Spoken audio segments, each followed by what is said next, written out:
All right, guys, we got another episode of Red Sign Down, and there's someone that a ton of people in the comments have been asking for me to bring on. And that would be Saint Riot. Saint, you there? Hello. We got Saint here. I hear you're kind of good at PvP or something, I've been told. I can hold my own. If someone comes at you, you can more or less handle them. Got it. I'm better than 90% of the random players you'll run into, and I am 90% worse. I think like everyone is. I'm 90% worse than any given random person on a Twitch chat. True. That is true. Everyone knows that everyone in Twitch chat is the best player in the game. At all times. All of them. At all times. That is very, very true. But yeah, me and Saint were talking a bit beforehand, and this man is extremely, extremely excited for Elden Ring on dangerous levels of copium. I'm literally shaking. Yeah. So you told me you have a few hot takes, maybe. Yeah. I want to hear one of them. What do you got? All right. I'm gonna just thermonuclear hot take right off the bat. I hope they don't change just Backstabs. Jumping right in. Don't fix them. Don't change them at all. Really? Yep. Leave it.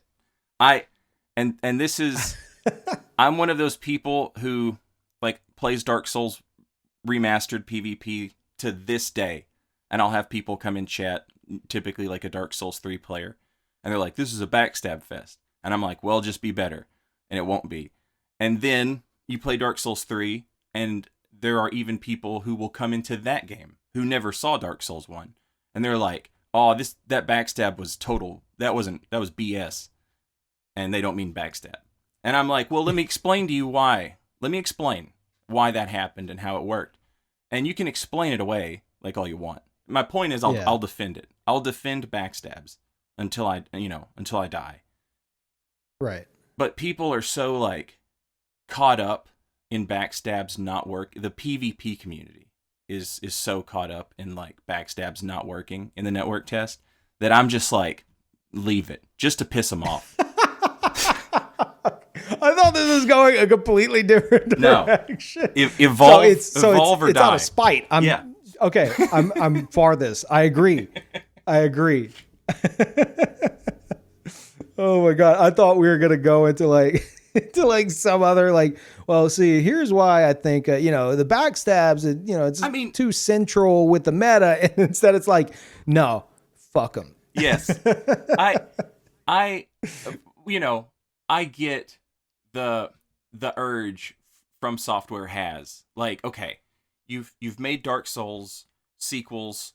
Now you finally get to like put a fresh foot forward and like introduce yourself to millions and millions of George Racecar Martin fans. And, there's going to be a billion of those people pick up the game and give it a shot who don't know anything about Dark Souls. And if you came up to those people and you're like, "Hey, what can you tell me about Dark Souls PvP?" They would probably say like, "Oh, it's like a laggy backstab thing, right? It's just like laggy backstab." Yep. So if From Software is trying to like distance themselves from that, and so they were like, "Okay, let's make it where the backstab has to look natural, like it has to. And if we err on the side of not giving you a backstab, then that's better than erring on the side of giving a backstab that looks wonky, even if you can explain it with latency and yada yada." I questioned if like I've started questioning if the like everyone's certain that they're like actually like the functionality of them, the backstab mechanic is broken, because it's like if you do literally any action, it's not going to land, and that just doesn't seem right. But I've questioned lately whether or not it's actually intended, like a Poise Dark Souls 3 situation where everyone's reaching out to Bandai and they're like, "Tell From to fix Poise, it doesn't exist." And then Bandai finally comes out with an announcement like way later after launch, and they're like, "Poise works as intended." Yeah. And of course, later on down the line, we find out, sure enough, it did, and it's more or less more complicated hyper armor. Yeah. I actually, there were in the very early days of Dark Souls 3, I was palling around online with this guy who did a lot of that poise testing on the Dark Souls 3 subreddit, and it was like Morning Lord, tall bearded one, and a few other people that I forget. Excuse me if you're out there. I'm sorry, I forgot. But he's not sorry, he hates you. Tall bearded one was like, hey, I was like doing fight clubs with him, and he was using this poise monster build in Dark Souls 3, and I was like, this is 2016, mind you. I'm still using like the Lothric Knight straight sword. I couldn't beat this dude. I was like, what is like, why? What is happening? It wasn't Dark Souls 2. Trading with you for days. Yeah, and he was like really good with that the Great Club charged R2 bait. Like he was so good with that. And you just couldn't do anything to interrupt it. And then, like, if you did get close, he had those rope fire bombs, and it was just like, what do you do? Really? But he was like, yeah, he's just on a different level, like entirely right out the gate. He explained it to me. He gave me some stuff, and he was like, yeah, try it out. So I tried out Poise, and I talk about this occasionally on streams. There's an old YouTube video I made that like you couldn't reproduce today, because they patched Hyper Armor, and they patched Poise. It's me wearing like Black Knight armor with the Cathedral helm, like just the heaviest stuff in the world. And I think I was even wearing the Wolf Ring. And I've got an Ultra Great Sword. And I was fighting a guy who was wearing straight up Ornstein's armor, which is not, super like poisey. Yeah. And we could not interrupt each other. Just couldn't. We just sat there and traded for like 3/4 of our health bars until we ran out of stamina. Because back then, that's the way it worked. And then everybody complained so much that they... I don't understand. How were you not interrupting him if all he had was like the Ornstein? Well, back then, what it was the hyper armor modifier on a weapon was more important than the poise value on armor. So as long as you had some, you were okay. So like you couldn't do that. You couldn't make that clip today. Maybe with Wolfring 3, which didn't exist then. But like point is like the complaining did do something. They eventually like patched it. But the problem is they patched it before people actually had a chance to understand how it was actually working, which was the thing about Backstabs that like right off the bat, I was like, this is a network test. Let's not overreact. But like my entire... Yeah. Oh, we're overreacting. Yeah. My entire like YouTube it's gonna thing. happen. Yeah. Like there's no escaping it. That's what people like. That's what people watch my content for, So like that's what they want to talk about. And I'm like, but let's hold off, let's not grab the pitchforks just yet. Maybe there's more to this than we're, understanding just yet. But there's like, it's the internet. So there's no rationality. You can't tell them to calm down. Right. It's not gonna. So at this point, don't fix it. I want it worse. You know what? Patch the game to make them worse. Bring back Bloodborne Backstabs. You got to hit a fully charged R2. Oh my god. Oh god, I forgot how those worked. Yeah, you have to like they're just not happening in PvP unless someone's AFK, like at all. There was like, oh man. I went through like all my footage and I found all the backstabs that I got that worked, and I found all the backstabs I got that didn't. And Amir, I think you know Amir. He's like a PvP wizard. He made a video about it. A few people made videos about it. It's just it really like honestly like the game's not gonna let you move a player for a backstab. That's all it is. Like, you think about like a face stab, or you think about a Dark Souls 2 like straight up teleport stab. And it seems like they don't want that to happen this time. Right. But like they don't even want you to like turn a dude 45 degrees. Like he has to stay perfectly. The player being backstab, like their positioning now has priority. Right. Over the actual backstab. Yeah, animation. that's a great way to put it. Like it I didn't think about it like that until like really recently, and this, gets me thinking about it even more. It seems like if if Poise in Elden Ring truly works like the testing seems it does, where it's kind of Dark Souls 1 Poise, they might be like, okay, we know everyone freaks out over Dark Souls 1 backstabs and PvP. Maybe let's make it to where the player being backstab has priority over that animation. Yeah. So the person, like, maybe it's intended. Rather than and that's the thing, like, in reality, I don't know. It's just as likely that it didn't work, it didn't work right, and they still wanted to touch it up or whatever. Right. But right. It's just more fun to be like, no, this was intended. This is what they wanted. It's just more fun to be like, nope, you're wrong. Well, we tested literally everything. No, it's broken. No, I don't give a shit. No, leave it. Make it worse. Yeah. That's Saints take. Well, the thing is, like, when we were talking before we started recording, like, I started doing, like, PvP, like, really getting into it at Dark Souls 3. And then I got, like, really lucky in the fact that, like, Dark Souls Remastered came out and Demon Souls Remake came out. And, I went back and played Dark Souls 2, and I went back and I played Bloodborne, and I learned how to, like, do PvP in all of them. And I'm not the best at any of them, but, like, I can hold my own in all of them. And I mean, according to some people in the comments on these like very podcasts, they're like, Saint's a god.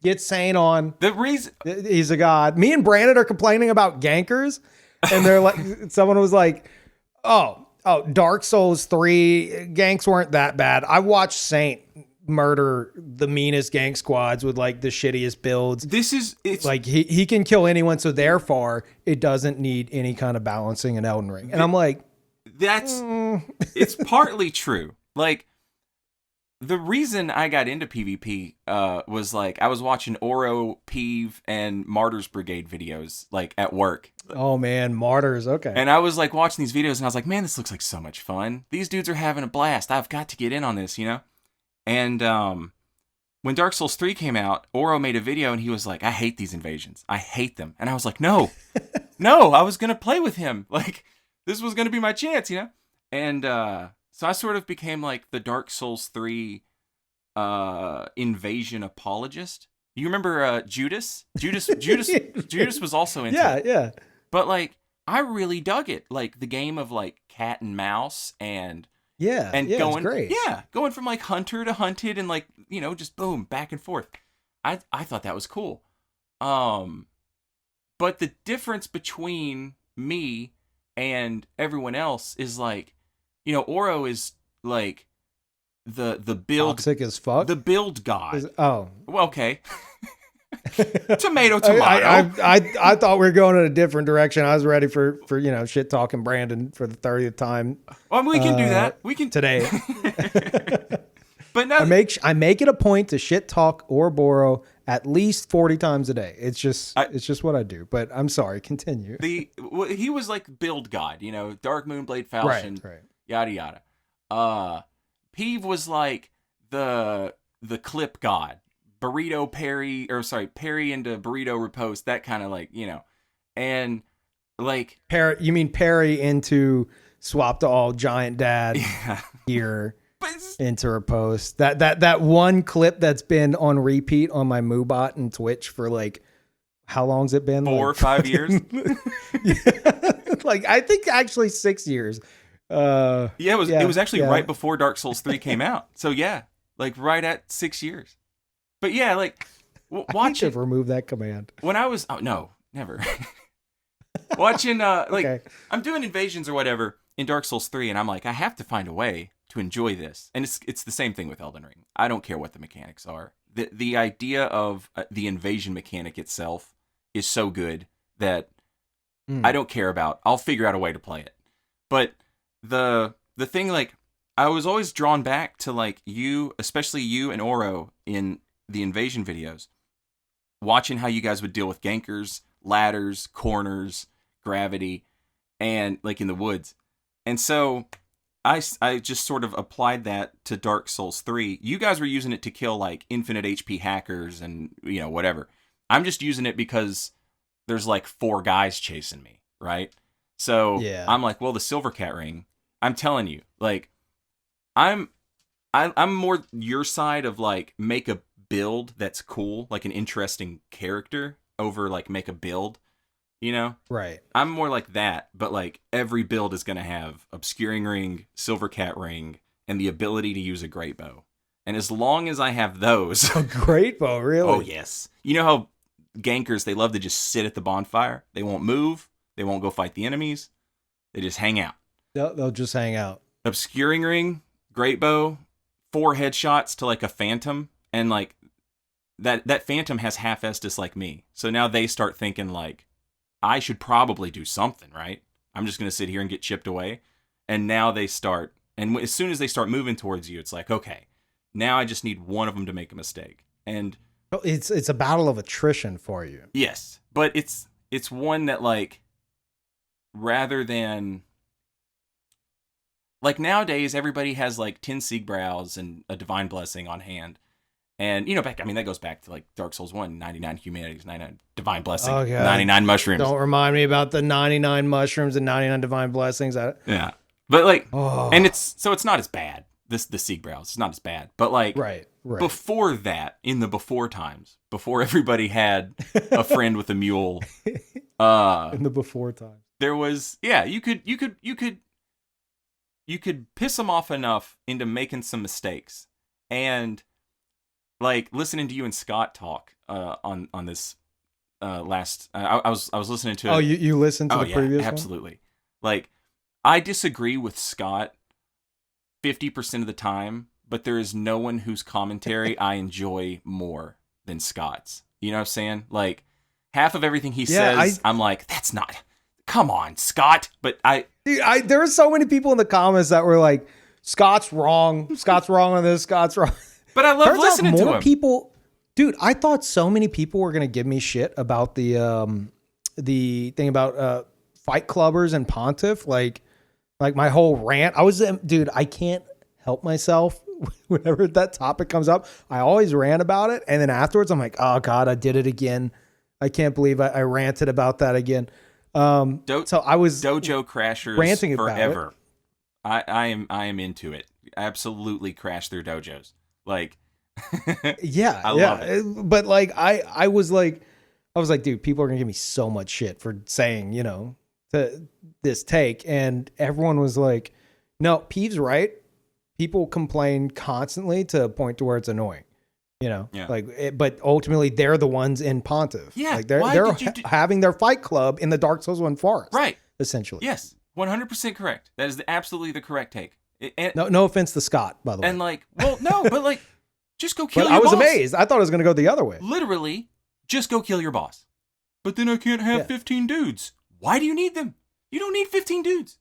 Like, if you want to fight, right, and you just want, you know, to fight and get better yourself, then you don't need 15 dudes. You shouldn't be summoning more than one at a time anyway. If you want to watch, or I believe they can be unimbered, but if they're unimbered, they don't have that moment as the host of like, you have defeated everyone in my dojo. Now you must face me, because God forbid the hosts have 30% less health. Oh, yeah. For the sake of the fight club. You know, they have to be at peak performance, you know, whenever their time comes. So he could have done it in a different spot, but whatever. I'm not going to get on that rant. You remember the Dark Souls 3 network test? Where like, why did the fight clubs at the high wall? That was awesome. That's a great place for fight clubs. Yeah, that is a great place for fight clubs. It is. But to be fair, the Pontiff area does have, like, it's so symmetrical. Yeah. Like, I get it. I do. I get it. But this is another, like, again, I love Scott's content. I love listening to Scott talk. Let's shit talk Scott. All right, here we go. when Ouroboros shit talk is like that's yesterday. It's Scott John shit talk now. And then whoever comes on after me has to shit talk me. That Saint Riot guy's full of shit. Dude, I think you got a good You've got a format here. Yeah, that's a nice format. Shit talk the previous guest. But I like it. I think we shit talked Ouroboros. I'm sure we did in the video with Scott. Look, you were there. Of course you did. This is now tradition. Okay? This is now tradition. All right. Perfect. I love this. I remember when Dark Souls 3 was continue. When Dark Souls 3 was adding the arenas in the DLC, and Scott and the Fight Club people were like, please give us a flat arena. And I was like, From Software does not give a shit about duels, and the reason even the arena has level hazards in it. Like, you know what I mean? It's just not something. Yeah. But then finally they did finally give them just like a flat arena. They did finally do that. But it was the last one. It was the last one they gave them.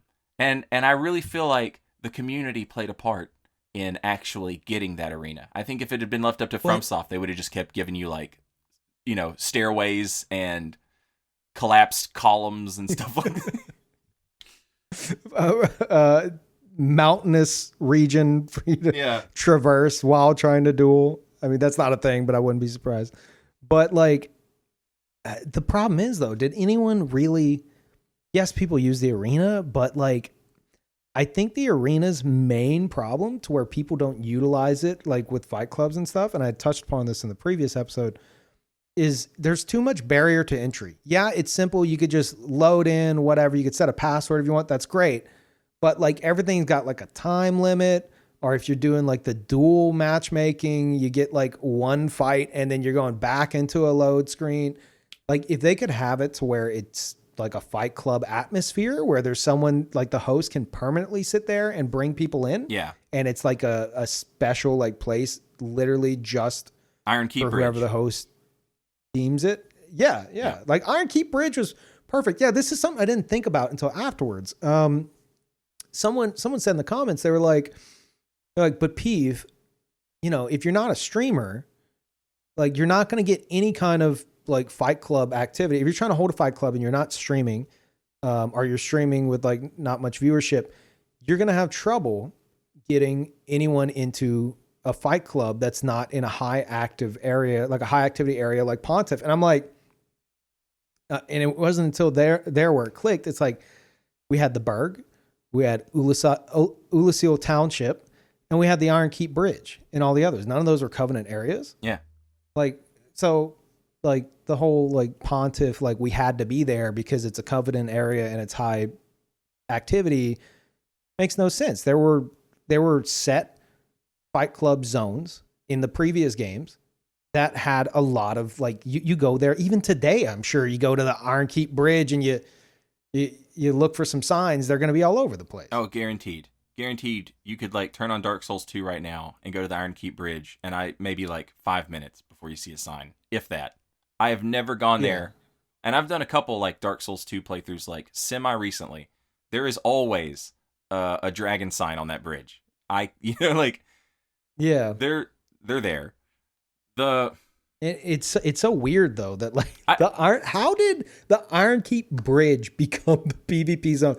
It's painful in the eyes, like the atmosphere. It's not painful in the eyes, but like it's got a lot going on. I think it's very busy. It was visually the perfect amount of like flat. It's the golf swings. People like golf swinging each other off the ledge. It's flat surface, for the most part, flat surface, but the threat of golf swing over the edge and that little, made it exciting. That little piece of the bridge is missing right there.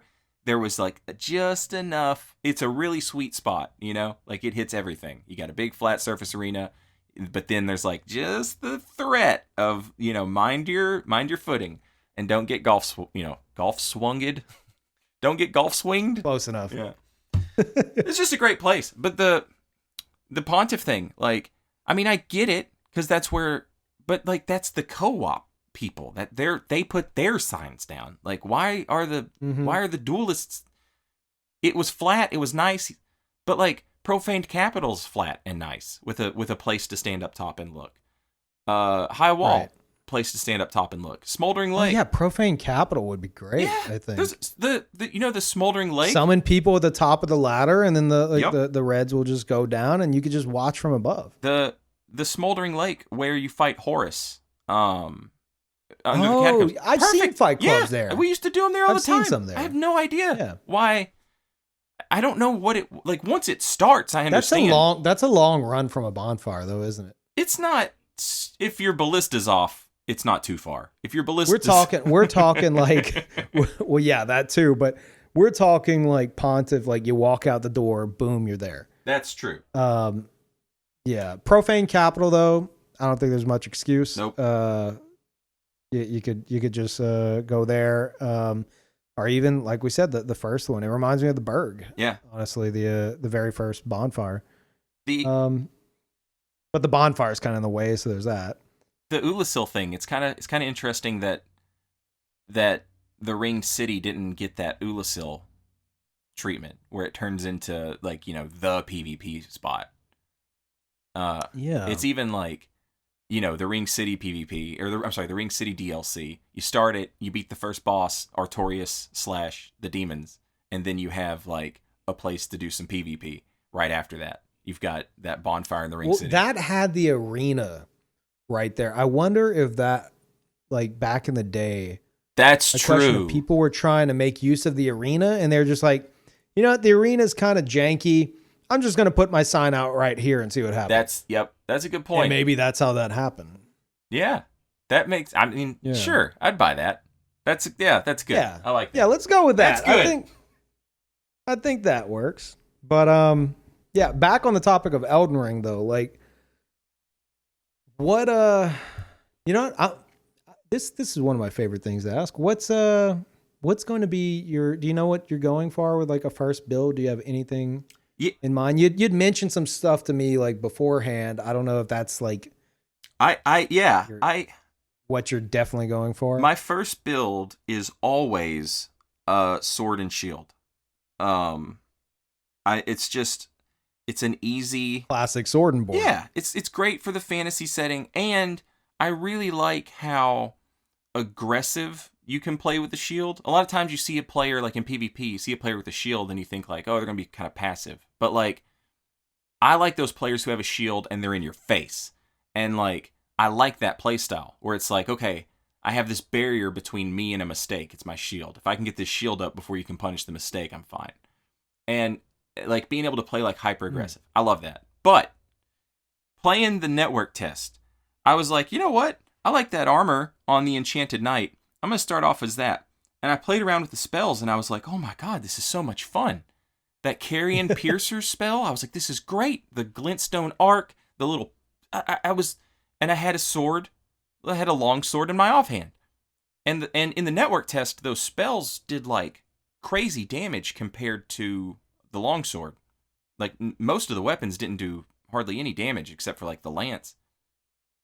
I mean, you got to keep in mind we were +3 max on weapons, and everybody's vid gouge. Everyone was like level 30 max, and all levels went into vigor or. Oh the vigor gouge. Yeah, actually, yeah. So, you know, I was like, I'm hitting people for like 80 damage with a longsword, but then Carrion Piercer's hitting for like 200 damage, and it's like, which one is Carrion Piercer again? Is it the like a big pokey magic sword? Yep. Yeah. And you can sort of like charge it a little. You can like choose to fully charge it up, or you can kind of stop. It can catch some rolls. It's longer than it looks. And I was like, this is great. And I always make a Moonlight Greatsword build, so like I don't even know if it's in the game. Don't want to know. Don't tell me if you're gonna come to my streams. Please don't. You know. Anyway, I'm gonna look for it. Yeah. I want to make like a Moonlight Greatsword. Type of... Honestly, dude, you're gonna have to just turn off the chat entirely because you're gonna get one person. All it takes is one person there to be like, oh, he's looking for the Moonlight Greatsword. Oh, it's over there. Has he checked? And it's just like, has he checked blank yet? Oh, yeah. Oh. Has he looked over there yet? Maybe he should go look over there. Like, it's, dude. I'm calling it now. I mentioned this to you before. I'm calling it now.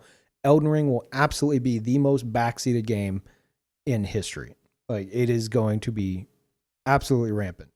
Just because of shit everywhere, and everyone's excited for you to find everything. And you're gonna have, you know, you think like, well, how can that be possible that it be the most backseated game? It's so huge. There's a million places to go. Yes, but if you're streaming on Twitch, your viewership is made up of people who have 4 streams open at the same time, and they're watching. I didn't even consider that. That's right. They're watching everybody. Oh, so-and-so just found the thing you're looking for. It's over here.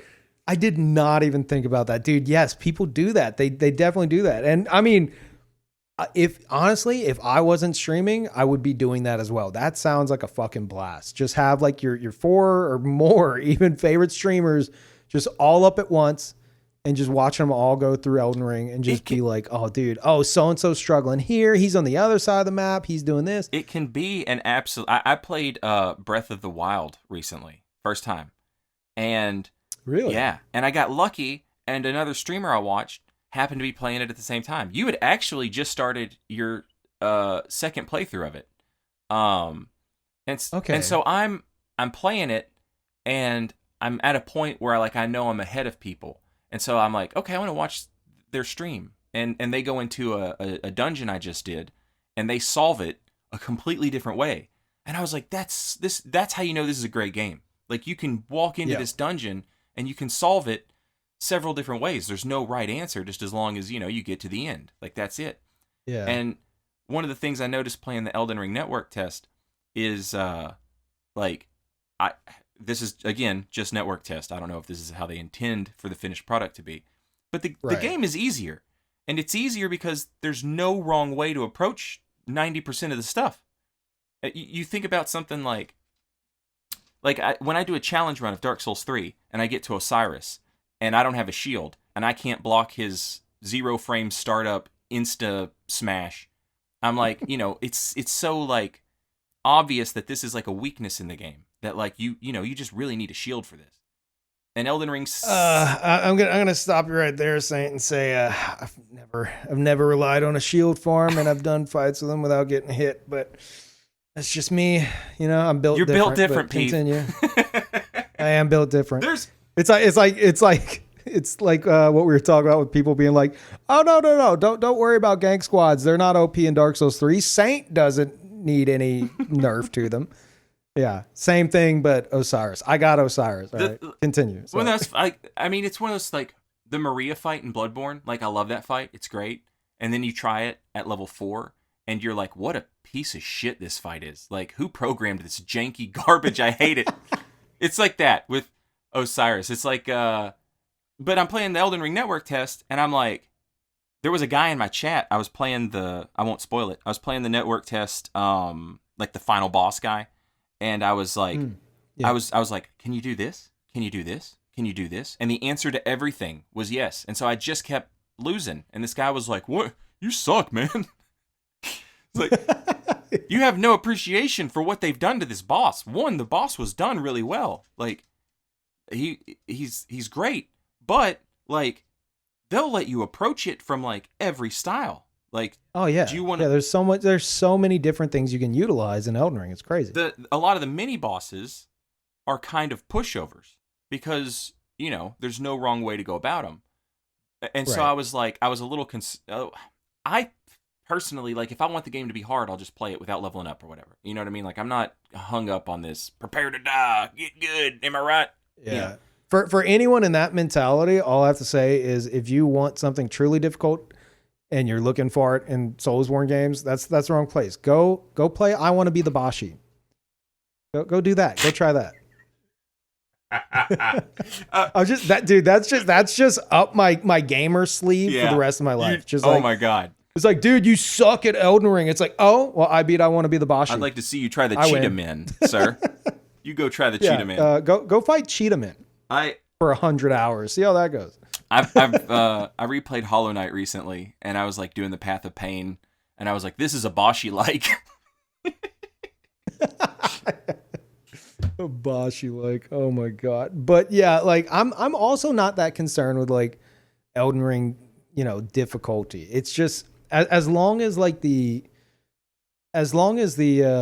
encounters are unique and atmospheric and stuff and have cool mechanics going on. Yeah, absolutely. I'm okay with that. Yeah. It's really kind of exciting that we've kind of got to this era of From Software where they're okay, here's the Souls type thing and here's the experimental thing. So it's you've got Bloodborne as the experimental thing, and then you get Dark Souls 3. And it's okay, well, here's an experimental thing. It's Sekiro. And now here's your Souls thing. It's Elden Ring. And it's cool that they're taking the posture mechanic from Sekiro is they borrowed a little bit of that for the enemies in Elden Ring and stuff like that. But I love that I can be okay, I know that after this there's going to be a cool experimental game where they try and shake things up a little bit, and if I want that difficult experience, I can do it myself. And Sekiro especially was like, yeah, ring the demon bell, take off that thing, do all this stuff, and you can play and you can have hard mode. And people still were like, oh, this game's too hard, and whatever. Yeah. I think Elden Ring, again, network test, who knows how it ends up when it's finished. But it just felt like they were just kind of like over that whole like hard, there's difficult stuff. There's difficult encounters. There's stuff you're not going to beat on your first try. But nothing ever felt like that. There were no like big walls for you. Right. There's no Iron Keep with like 15 Alon Knights, Naruto running at you like the moment. I mean that we know of. But dude, again, I want to never ever see enemies like the Alon Knights ever again, just because mini rant here. Here we go. Their fucking animation is ridiculous. I'm sorry. It looks like they are just like, okay, well, here's the animation for the Alon Knight. And then someone at FromSoft was like, let's just say Miyazaki, I guess, even though it wouldn't have been Miyazaki, but whatever. It was for this. Yeah. It was him for this particular thing. The Alon Knights, Miyazaki made him. And he was like, you know what? Speed them up about 10 times faster than they should be. It's like, well, sir, they look like they're speed hacking. They look ridiculous. This looks absolutely absurd. This looks goofy as fuck. You want this in the game? Yes. Like I hate them, not because they're difficulty, but because it looks like they were just what would be the word, arbitrarily like sped up just for the sake of it, right? Just for the sake of difficulty. And I would prefer an easier encounter than something that looks fucking ridiculous like that ever again. And I just so I avoid heat. You can catch it if you want it, but just so I avoid it, I would also like to point out that there are areas in Dark Souls 3 that are also bad.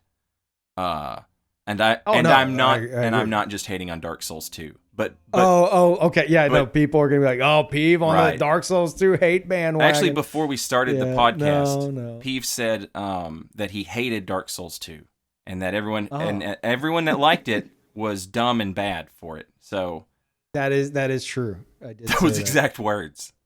That's my exact words. I said all these people who like Dark Souls 2 and defend it are dumb and bad. At Dark Souls 2 specifically. Yes. Even though they love it. But yeah, oh my god, I'm into, like, from what I saw from the network test, the PvE, like being kind of like, I mean, like I said, that first the network test started, and obviously the dude that was patrolling the area is not going to be there. I don't think. It seems like they kind of just put him there to mess with us a little bit. He's difficult. The dude patrolling the area. Right? I'm trying to be like as spoiler free as possible, but like that's fair. So the network test, you start, you walk out. The one right out the gate, and he's just hanging out. Okay. Yeah. Yeah. And, okay. he was difficult. That was not something that you were gonna like get your first try. I got stuck there for like 40 minutes. Yeah. Yeah. And that sort of thing, like, it's going to be in the game. It's still going to be difficult. It's just, it seems like they are not caught up on making everything, Like, I remember I was walking into, like, the mini bosses, and I was like, can I parry this guy? Yup. Can I backstab this guy? Yup. Like, damn. Like, there's no wrong answer here. I like that. I like that approach, because when I play Dark Souls, I'm like, all right, well, let's try it this way. I've beat it the other way. Let's try it, using this type of build. Let's try this type of build. And sometimes you get up to a boss and you're just like, man, this boss does not work well against this type of build. And not that it doesn't work well in that, like, oh, it's hard for this. It's just like, it just wasn't made for this. Like, oh my God, oh God, I repressed these memories. You brought them back with that. I'm not shit talking Dark Souls 2 here. I'm just talking about my own. I'm not. I swear, I'm not. All right. This is not a hate bandwagon thing. My first playthrough of the Dark Souls 2 second DLC, what is it called? The one with the Fume Knight and stuff. Is it called the Iron Keep? Iron something. Old Iron King, maybe? No, that's the name of the boss in the base game. The DLC was like whatever. Yeah. The Iron Place. My first playthrough of it, I was like, I'm going to use this neat new character I came up with. It was like, that was like the phase where I started to get into, I say the phase, I'm still doing it, where I started to be like, I'm going to make a character that looks like they might have some kind of backstory going on, with like an interesting like character customization, interesting like weapons that like they have to use. That's whenever I first started making characters versus builds. And like first like really leaning into it. And this character was like, I made him there's dude, barely anyone remembers this character because I stopped playing him right there. It was like this super underleveled character for the DLC, for the record. I think he was like level like 30 or 40. Jesus Christ. Fucking ridiculous. And he was full on sorcerer. I made it to where like half his face, I think, was made to kind of look like a monster, and like magical scars or something. I don't know. And he used the claw. What is it? The claw weapon in Dark Souls 2? Malformed claw? It's like a fist weapon. The malformed claw. Yeah. He used that. So like half of him had like a crab claw thing going on, and the other half was like sorcerer. And I'd buffed the crab claw. I was like pure magic. All right. He was like complete magic with crab claw on the side. All right. And I encountered. I want to like lean in here and Okay, I'm gonna it. help you dodge a bullet. Right. The From Software games they famously allow you to like nuke the entire game with magic, and then the DLCs, everything resists it. And so you've wondered. I never thought of it like that. So like now you've wandered into the DLC. Okay, go ahead. You walk in with your malformed claw. I encountered Smelter Demon 2.0, which is like the magic guy. That motherfucker is literally blue. He's blue. He's just a big ball of blue flame because he's like ultra mega like magic resistant. And I always like, I'm not summoning like player help for this. I'm not. I'm doing this myself. I beat my head against that piece of shit for like, I don't even remember how long before I was like, because I was doing no damage to him. One, I was underleveled as hell. And two, so that was part of it. And two, I was this magical crab claw man the run back who could do like no damage to this thing that was resistance against magical crab claw people. And the run back was terrible. And so eventually I was just like, okay, you know what? Fuck it. I summoned Imne. Many of my Twitch viewers know Imne. He's been around forever. I summoned Imne in to help me beat the shit out of him, and we like one-shot him. I was like, I've already beaten this boss before. He was just a different color and a different affinity. I'm done with this. I'm not going to sit here for any longer. And I got so frustrated. I just summoned him in, and like he essentially carried me through the fight. They did a thing, and that boss is actually one of them. Do you remember if you didn't own the DLCs, they'd let you summon in to places in the DLC? And that was the worst thing, because all those side areas were either complete shit or the boss was like rehashed stuff. If I didn't own, and again, I swear I'm not getting on the Dark Souls 2 hate bandwagon here, but this is just how it was. If I didn't own the game and I'm like, let me test this out, and it's this area that's just like, oh my God, this is miserable. The frigid outskirts. And on top of that, it's like it's a reskinned boss. Yep. Like, that wouldn't make me want to buy it. It would be like, oh, okay, is this all the DLC? From Software is the best studio at coming up with a great idea, implementing it a little dumb, just slightly stupid, and then never trying it again. Gravelords, Chalice Dungeons, co-op DLC areas, like every game has something where it was like, you were onto something and you just gave up too quick. Like, you didn't nail it the first time, and then rather than try, I want you. This is something that, like, listening to you and Oro and you and Scott talk about the Gank City Gankers. I don't know if you've ever considered this. Imagine you're in Gank City, you're an invader, there's a really mean gank squad, and they're just chilling, right? They've killed everything. Okay? Now imagine, as you're waiting for another invader to show up to come help you, disasters have shown because of the Gravelord. And now all of the PvE that they've killed already, it's back. And it's tougher because it's like the Black Phantom Silver Knights hanging out, and like Black Phantom Deacons and like a Black Phantom Giant. And Well, then they just pop a 2-hour long seed and don't have to worry about well, that they patched that at least, and now you have a it. 45-second long seed. But Gravelords were That's like fair. the perfect answer for Gravelords are so for cool. dedicated gankers, because you're like, oh, we've killed everything. Nothing can hurt us here. It's like, okay, but then some other jerk is, he spawns disasters in your world, and now the gankers actually have something they have to like. Oh my god! You know what? That never clicked to me, like to where, like thinking of it like that, where like the Gravelord could just be like. I mean, I say it never clicked, but it never reached its. I meant to say it never like reached its full potential. Right. Where like as a Gravelord, you can cast like your Eye of Death, and you can sit back, knowing that now like other people are having like you can just be the ultimate asshole where you're just like sitting atop your crystal tower and you're just like everyone is having a worse day now because of me. And this is fucking great. Yeah. But in that scenario, it could be like as an invader, you see all the Black Phantoms appear, which I'm pretty sure I don't know if they in Dark Souls 1, I think you had to have like rested at a bonfire. I don't think they just spawn out of nowhere. They like but during the during Dark Souls Remastered, I was getting chased around Ulasil, and I was like, oh my god, all the dudes are dead. And then just out of nowhere, here they come. The dark they just all spawned the Black in. Phantom variant of like the Ulasil citizen. Man, that's so cool. Yeah, and you're like, thank you, God. And it's like, what's great about it is like if you had that in Dark Souls 3, if you're the Gravelord, you're sitting back and like the only people who are coming at you are gankers. Are the hosts. Yes.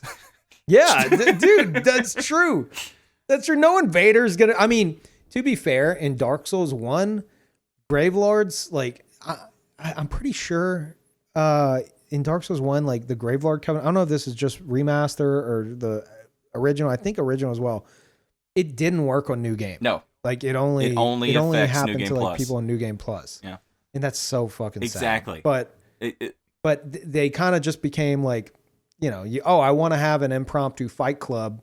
Let me just cast an Eye of Death. And then you have a bunch of people coming at you. Yeah. Which is cool from a PvP standpoint, but it would have been way cooler if, like, say in Dark Souls 3, people were hunting you because they wanted you dead. And the people who would want to fight you would be like, wait, I'm not going to go fight this dude. He's doing me a favor. Yeah. The Dark Souls Remastered, I absolutely loved it because occasionally, as an invader in Township, I would invade, and there were people who figured out how to like tumble buff the dried finger and the Gravelord sign, and so like they could just be like beset upon. Wait, hold on, wait. I have to stop you there. Did you say you can tumble buff the dried finger and the red sign? Yeah, or the invasion orb? The dried finger and the Gravelord, the Eye of Death. They can also do it with they can. You tumble buff it? What? So it basically continue. What the fuck? So like typically you use Eye of Death and like you can't summon a phantom, right? Like you can't have co-op. Right, because you can have PvP at any moment. Right. Yeah. So like they found a way to like gank with it. So you've got gankers, and it was so much fun because it's like, yeah, they're gankers, but they're just absolutely hounded by blues and reds alike. So like it was really like a sporting type of gank where it was like, yeah, they're gankers, but like there's just nonstop spirits. So it was like always are we talking remaster or original here or both? Remaster. Maybe, so it would have been 3v3 like regular. Yes. But like with no downtime in between like a spirit showing up because of the dried finger.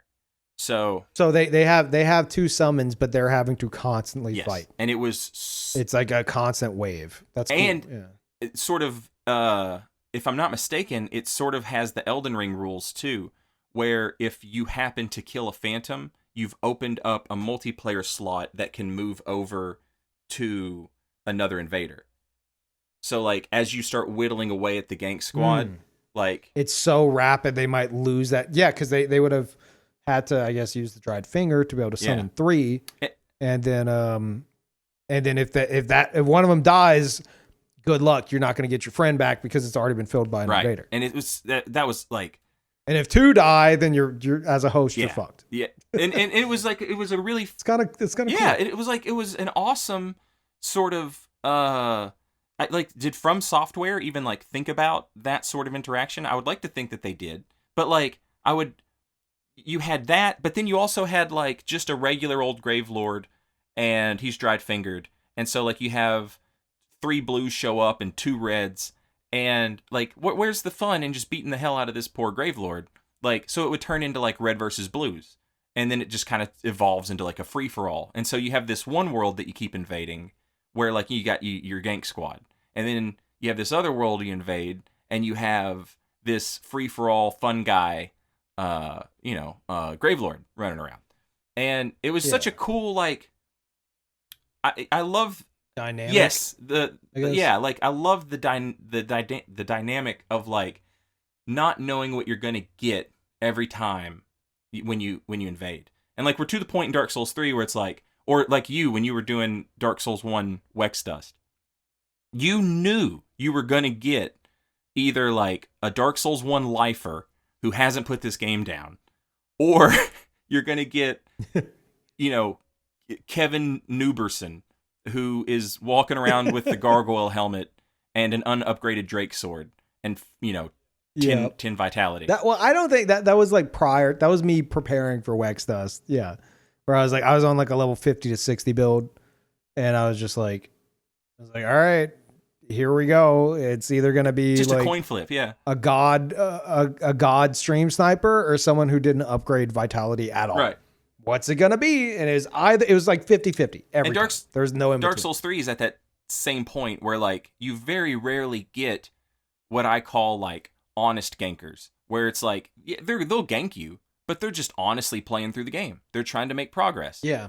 You're not gonna organic gank squads. Organic, yeah. Intended gameplay. Instead, you get the meanest motherfucker just you ever sitting at that bonfire, just sitting at it, and he ain't going nowhere. And he's Estus canceling 15 Estus, 10 Siegbrows. Oh, he's got the murky, and Ring Knight straight sword cancel with Black Knight shield, like, and he's got like 20 friends with him. or worse. And this one's worse. He's by himself. You start winning, and then the blues show up. Oh, that's. Oh yeah, and the blue like saves his ass. To be fair though, I have appreciation for blues. I do, dude. Dark Souls 3, whenever it first came out, I was like, they're bringing back blue Sentinels. That's it. I'm hanging up my invader hat. I'm gonna be the hero because I loved. Here we go. We had a bunch of Dark Souls 2 hate. Here comes the Dark Souls 2 compliment redemption. Sandwich. Yeah. I loved the Covenants in Dark Souls 2. They're so unique. They're so cool. And I fucking loved the blue Sentinels. I was like, dude, this is such a cool idea. This is like back in Dark Souls 2 days. I was like, it's such a cool idea to have like a Covenant for players who don't want PvP, and then like a co-Covenant that's like, it's like, all right, well, we'll have experienced players most of the time who are wanting PvP and looking for it be brought in to protect you and to save you. And that is so up my alley. I love it. I want to be the hero. Is your protector your protector smarter and or better prepared than your host is stupid? Is brilliant game design. It's brilliant. Well, I had the best moment of like the blue Sentinels ever. I mean, Dark Souls 3 blue Sentinels, that's a whole nother story. I feel like they really fucking dropped the ball. But Dark Souls 2 blue Sentinels, I had such a cool moment where I got summoned in. It was like off stream. I was just playing, on my own. I get summoned in and I appear in the second DLC. And it's like, the part where they have all the hanging like giant armor with like the ash like falling like on the way to Fume Night. Yeah. I appear on that long bridge. It's like the final run to Fume Night. I appear on the long bridge and it's this host and his friend, just the two of them. And I point towards like the door towards Fume Night, and they get the hint, they both run and continue through the level. I stood my ground on that bridge, waited for the invader to show up, and it was just this moment of like, okay, even if I lose, my job here is to bide time for the host and his summon to make it to the boss. So even if I lose, I need to hog up the invader's time for the sake of the host. And we had this epic battle on the bridge, and I managed to finish him off just as like they're like reaching the boss fight. It was so cool. It was so perfect, but I've never had that experience again because in Dark Souls 3, the blue Sentinels, it's like, what's the point? You show up, they have 30 friends there already. So I wish it was like blue Sentinels only protected like solo host or like they have like one Phantom Max, because I don't want to show up and be like, oh, okay, yeah, I guess I'll start throwing R1s into this blender as well. Y'all don't need my help. Check this out. You know? I can fix this, and I'm going to bring in my game. I'm going to bring in my favorite Covenant twist, and it's from Bloodborne. You remember in Bloodborne? Bloodborne had covenants? In Bloodborne, if I didn't know. I thought it only had runes. If I show up, bunch of runes. If I'm the host and I summon Peeve, and Peeve is using his Chikage, and he's a Canehurst Vile Blood, and you're wearing that rune, and then I summon Oro, and Oro's wearing the Radiance rune. When you guys show up in my world, you hate each other, and so co-op turns in. I kind of hate you now for like bringing this up as like your favorite Covenant. I loved it. I absolutely loved it. How do you love it? That's so awesome. No, it rules. It absolutely rules. Now, I can understand how you're like, that's a weird thing to enjoy, but hear me out. Because I'm not necessarily looking at it for what it is. I'm looking at it for the potential it shows. What if Dark Moons, what if Blue Sentinels hated Sunbros? Hated them almost as much as they hate invaders. So your Blue Sentinel shows up, and it's like, you remember how the Mad Phantoms, it was like, kill him or him. Like, they could go either way, but it's like, dude, why would you put down your purple sign instead of your white sign? Like, right. I know what you're trying to do. There's no reason for it. But if there's an actual risk to summoning a blue if you're ganking, and it's that the blue might show up and be like, well, I mean, it's just as easy for me to kill this Phantom as it is to kill that invader, and that invader looks like he knows what he's doing. Yeah, I think I'll side with the invader this time. You know what I mean? Like, they don't even have to do it 50% of the time. They don't even have to do it a quarter of the time. If they did it 15% of the time, if the blue showed up and 15% of the time was like, fuck it, get rid of the Phantom. So you're telling me as a blue, I would be able to attack the Phantom specifically? Yeah, like, but the summons? Like, let's get rid of as if like I'm so honor bound that I'm like, how dare you protect my host? That's my job. I'm gonna kick your ass. I'm the only bodyguard around here. Okay. Like, Blue Sentinels are a bit. Nobody kills they have you, their head but shoved me. up their own ass, but it's like it's some anime stuff, but it works. Nobody kills you but me. Yeah, like I would like that. Let's bring back, like, shake up what covenants like each other and which ones don't. As we read the Miyazaki interview that just came out, where he's like, "There's no covenants in Elden Ring." Yeah. We talked about that during the last one, which I'm sure you heard, but.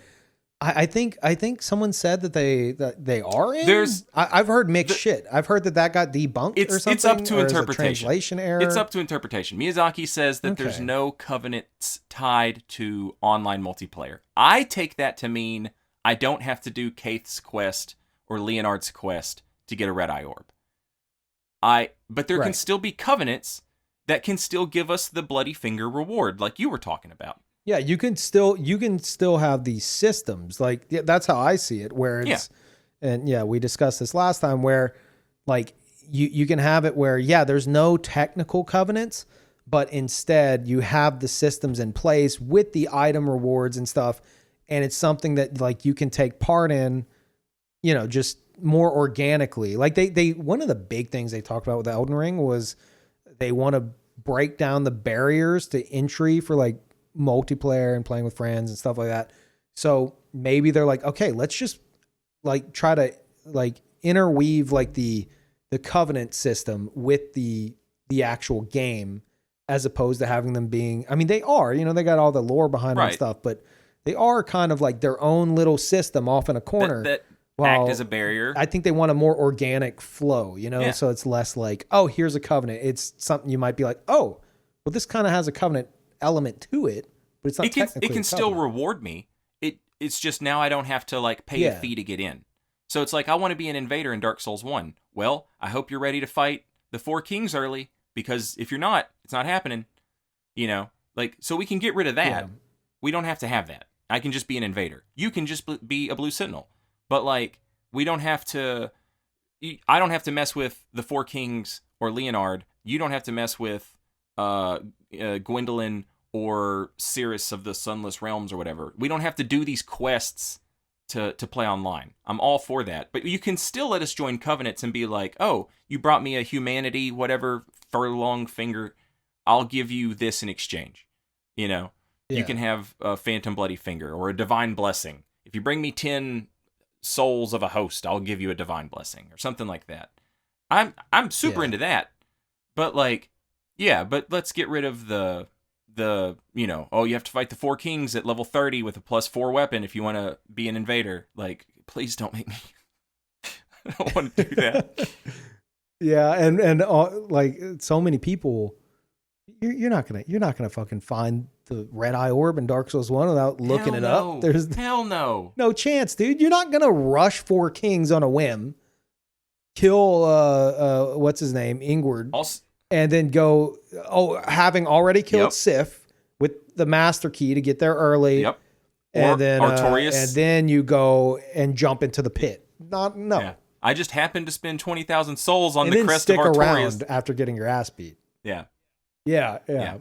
Like the covenant systems in Dark Souls 1, I like how tied to the lore they were, like you said, but like you can do that without making the multiplayer like a prisoner to, like it was to the story and this weird, progression. And like once you know it, and I get that it's less of an issue, but like the fact that you want people to play the multiplayer, and that seems like the case with Elden Ring, the less barriers you have, the better off you are. So yeah, but you can still reward me for hanging out with the Covenant or whatever. You don't have to. I know you saw that samurai dude in the network test, and he like comes to protect you when you get invaded. Yeah, he's pretty cool. What's his name? Yura? I believe? Like that's like the Peeve Covenant. Like I was like, oh look, it's Peeve. I got invaded by the invader, and I was like, Jesus, this dude hits hard. Am I supposed to win? And then the samurai showed up. Oh wait, are you okay? Yeah, you're talking about Yura. Yeah. He's pretty cool. He's pretty cool, but he seems pretty obsessed with like dragon stuff. He's constantly warning you about the dragon and stuff. He's like, don't do it. Don't do it. And it's like, I'm going to do it.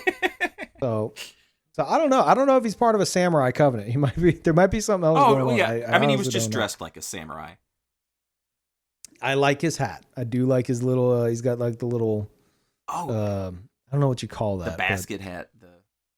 Yeah, he's got, basically, he went to do his laundry, and he went to do his Elden laundry, and he was like, he got done with it, and he's like, huh. And he flipped it upside down, put it on his head. He's like, I like it.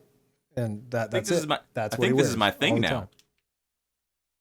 Mm-hmm. Yeah, I remember. Yep. I remember him talking about like some woman, and I was like, okay, this seems Covenant related, because he was like, oh, as long as she's out there, I cannot rest. And I was like, okay, cool. Like this seems like sort of like a Covenant thing. But that Miyazaki interview, I have. It always feels like they just rush the Covenants at the end. It's gotta be there. Has to be something. There's got to be. But it's always the thing where I'm like, man, if you had spent like an extra couple months on this, we would be, this would be the best thing in the world.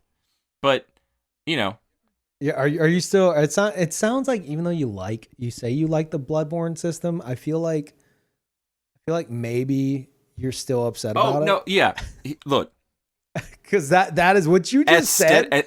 I'm pretty sure everyone's thoughts on Bloodborne aesthetically, there is nothing cooler than ringing that bell. There is nothing cooler and more scary than playing the game and the game being like, a bell maiden showed up, and you're like, what the fuck does that mean? And then now you hear the bell. Mm-hmm. It's horrifying. In practice, you just run and you kill the bell lady, now you can't get invaded. And it's like, what? You can't be invaded. What in the hell were you thinking? Like, dude, like, it sounds cool at first, but then I started to realize, I was like, it feels like this was implemented last minute. They were just like, take the Bell Maiden from the Chalice dungeons and tie her into the matchmaking so that people have a way to opt out. But like it has the same spawn point every time. You can literally insta backstabber as soon as she spawns. So there's like zero chance of you being invaded. Yeah. And it just seems like such like a patchwork last second decision. It might not have been. But it felt like it. They're like again, I love the idea of like, oh, you ring the bell. It's so cool. And it's different. It differentiates itself from Souls like picking up a sign off the ground. But honestly, shouldn't there just be like some messengers on the ground ringing a bell and that's a summon sign? Wouldn't that make more sense if you were trying to summon people for co-op or for fight clubs? Wouldn't it just be easier than like what you've implemented? And at a certain point, are you not just changing things from Dark Souls so that you can be like, look, it's different from Dark Souls? Like, I see that. But you just gave me an idea. What if instead of the Bell Maiden, it had Bell Messengers? And yes, there is a Bell Messenger in the game somewhere, in the level, that you can kill to stop invasions, but it looks like a regular sign and it can spawn anywhere. Yeah. That'd be great. Yeah. Well, insta-fixed outside there it of, 30 FPS and the netcode sucks. And that's another story. Yeah. But no, I'm as much as I was 5 years ago when I was like a Dark Souls 3 invasion apologist, and I was like, no guys, I promise it's fun if you give it a chance. I've become like the Bloodborne PvP apologist, where I'm like, no guys, it's fun if you'll just give it a chance, because it is. It's really, really dude, you can be parried from 5 miles away. Like, man, you get me right. Look, how can you like? I'm not going to disagree. The gun spam just not going to disagree with the gun spam. Oh, I'm out of bullets. Stab myself in the leg. Like, that's I can't. You are correct. I won't argue that point. But like, when that isn't happening, it's great. This is actually you and Oro were talking about, the no 2R1 true combos in Elden Ring. That we know of, right? Yeah. So like, that's the way Bloodborne works. I love this. Everybody has, like, when you talk about Elden Ring, it's like a mirage where everybody just sees what they want to see. So the Dark Souls 2 people are like, this is Dark Souls 2 too. But like, to people like me who are like, oh, there's combos, but you have to like work for them and you have to find them. Like, I know some combos in Bloodborne. I can get you some combos. You want combos? I got combos. But it's more like tech. Yeah, it's like I have to hit you with this bizarre move, and then it true combos into this other thing, or like an R2. Dark. I fully expect shit like that in Elden Ring. Like we already saw with like some of the skills. Like we touched upon that with Brandon as well. We saw that like some skills, if you catch them like point blank, like the spin with the twin blades, it'll stagger them into a second and maybe third hit. I don't know, but it has potential. Yeah, there's actually it's gonna happen somehow. I don't know if some of like I got real nerdy with this, but like there's a mechanic in the game in Dark Souls 3 where if you roll catch someone, like they have a different stagger than if you had just hit them, and so you get combos off stuff that shouldn't off of a roll catch. So like as a reward for you roll catching your opponent, you get like an extra whatever. And wait, it's got a different stagger? Yeah, so rolls in Dark Souls 3 have poise or hyper armor. That is affected by poise. It's just that after a very small amount, the poise no longer matters. It's one of those either you have it or you don't type things. So you roll, you got poise, somebody hits you, breaks that poise. Now you're not just stunned, you're actually like poise broken. And in every Dark Souls game, if you get poise broken, it's basically a free follow-up hit, right? So like Dark Souls 3 did it, Right. but like with the rolls. As an example, and this worked, this is another thing that, as a throwback to Dark Souls 1 Ultra Great Swords, in Dark Souls 3, if I hit you with an Ultra Great Sword and you press dodge after I've hit you, or you try and press R1 to try and hit me, I can stun lock you for an extra hit with an Ultra Great Sword. Because like the Zweihander had like the infinite stun lock, right? So Dark Souls 3 has like some just really bizarre mechanics that no one really explored. And I had no idea. And so I expect that like Elden Ring will sort of like take some of those too. And I mean, like you can find this information, like if you feel like it, you can like hop on YouTube and like look it up. But like there's so like seeing stuff like that in Elden Ring, like to me, I wasn't just seeing Dark Souls 2 too. I definitely get where people see that with the power stance and all that. But like I was like, this is kind of like Bloodborne with the no combos, and this is kind of like Dark Souls 3 with the way the poise breaks. Dude, I've been saying this. It is the best of From Software. Like that's what it is. It takes, like you said, they never touched upon Chalice dungeons again, but as we know, the dungeons in Elden Ring, based on the network test, they're like essentially Chalice dungeons built in. Although, as far as we know, there's no like full blown procedural generation dungeons, but there's like little bits of the best of From Software all sprinkled into Elden Ring and mixed together. I don't know, got me dude. excited again. could be the greatest game of all time. Just saying. No, I'm right there with you. Like it's like just based off what I played, like talking about how you could approach the bosses a million different ways, talking about like all the things I saw in PvP and how I was like, man, that's from this is from that, this is from that. And it really does feel like maybe they finally had a chance to sit down and make a game that's not rushed. There's no Lost Izalith, there's no Profaned Capital, there's no Shrine of Amana, like they could just finish it because they've been working on it forever. And it's like maybe they finally got a chance to like refine all of the stuff that they've been showing us. I'm so excited. Oh, it's 6 days and some hours, baby. 6 days. I was gonna check the calendar. Dude. You think you can hold out? You think I don't have a choice, Peeve. Good? Oh shit. Well, dude, I think if we don't, like, this has been so perfect back and forth that if we don't like call it here, we're just going to talk all night, which I'm sure viewers would be all about. 8-hour long podcast. Yeah. Maybe. But dude, thank you for having me, for joining me. This is awesome. I was on the same podcast as Ouroboros and Peeve and Scott Jund. I feel like, and you got to talk shit about Scott Jund, which next episode, which to be fair, anyone listening, I'm going to do the next episode like post launch. So fair warning. But next episode, you can look forward to me insisting whoever it is talk shit on you.